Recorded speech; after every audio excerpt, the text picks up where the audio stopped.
Good evening. Last year it was the 3-seed Holmen falling to top seed Sun Prairie 10-5 in the sectional softball championship game. This year, exact same matchup. Teams even have the same seeds as they did a year ago. Baraboo playing host for this matchup. It's the third straight year Vikings advanced to the sectional championship.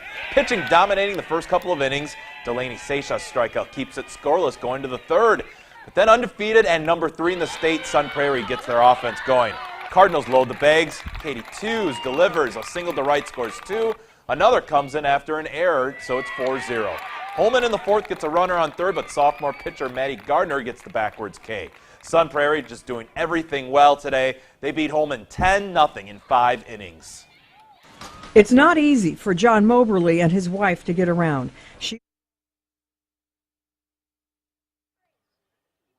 We apologize on that. That was not the interview we were hoping for. Division 5 trip to state on the line between Blair Taylor and Seneca.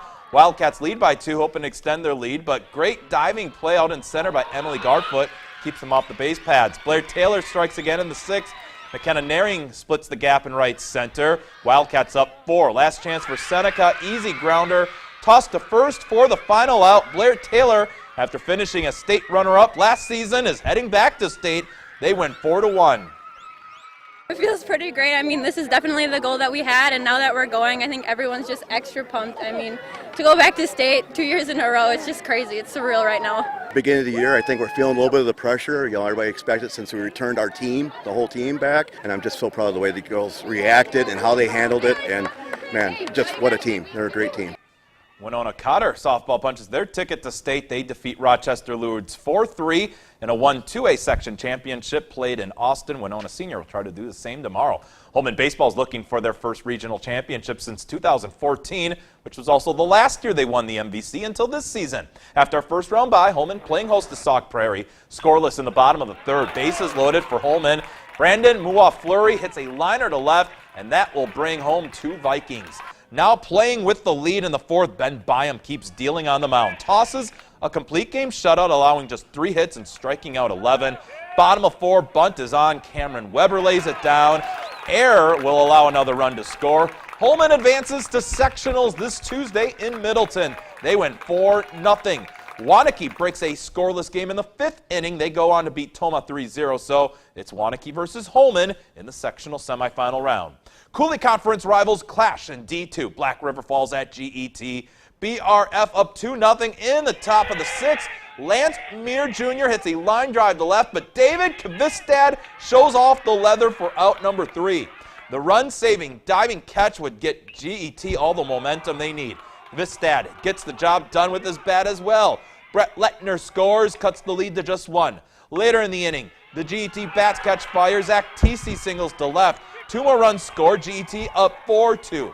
Again in the 6th, Lettner singles to left to add the 6th run of the inning. They would not look back. Redhawks, regional champs, they come back to win 7-2. I knew this was the exact thing was supposed to happen. Bases loaded, 1 out, down 2, and I just knew that I was going to get a hit to help my team. For going to the playoffs, unlike the past years, we got a conference championship, a regional championship, and hopefully a sectional this year. The season ends for the defending Division 3 state champs. Aquinas Falls at Osseo Fairchild 3-1. Division 5 number 1 ranked in the state, Independence Gilmanton hosting Bangor. Bottom of 1, Dane Keenan slaps the ball to right field. Isaac Pape would score from second. Indies get on the board first. Later in that frame, Sam Killian would beat out an infield hit. Keenan scores on the plate, and it's an early 2-run lead. The Indies looking like a number 1 ranked team at the plate and on the mound. Jesse Pintuck gets dials up a strikeout. Indy Gilmanton a regional champion again with a 12-2 win. They'll face the winner of this game Tuesday morning, Royal hosting Hillsboro. Game tied at 3, bottom of the 7th. Royal with 2 on. Nick Murray watches ball 4 go by, so that will load the bases. Josh Kalinsky is up next. Bouncer in front of the plate, and it's a walk-off walk. Royal advances to sectionals that they will be hosting, winning 4-3. It's also career win number 600 for manager Joe Vitsenda. I'm 76 years old and feel awful good. You know, most guys at 76 probably couldn't hit a fly ball or can't run, you know, so it makes it interesting when you can play that many games, you know, and win 600. It's just a longevity thing. I've been doing it 50 years.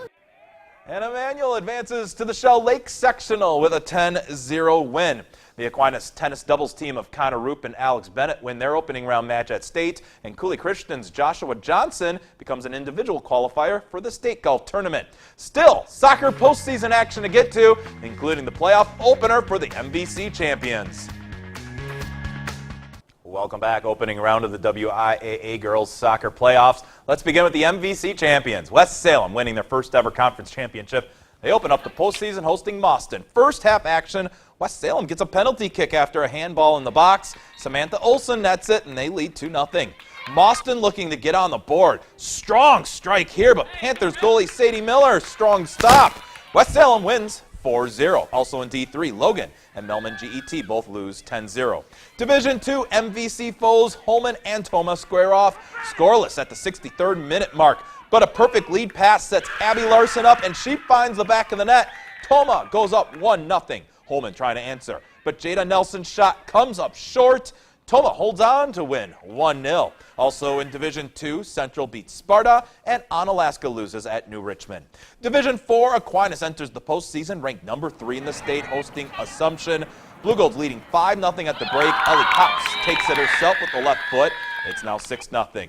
Aquinas staying on the attack. Courtney Warren finds Caroline Gunderson. She taps it past the keeper. No problems tonight for Aquinas. They win 10-0. More Division IV, Arcadia and Prairie du Chien both make first round exits.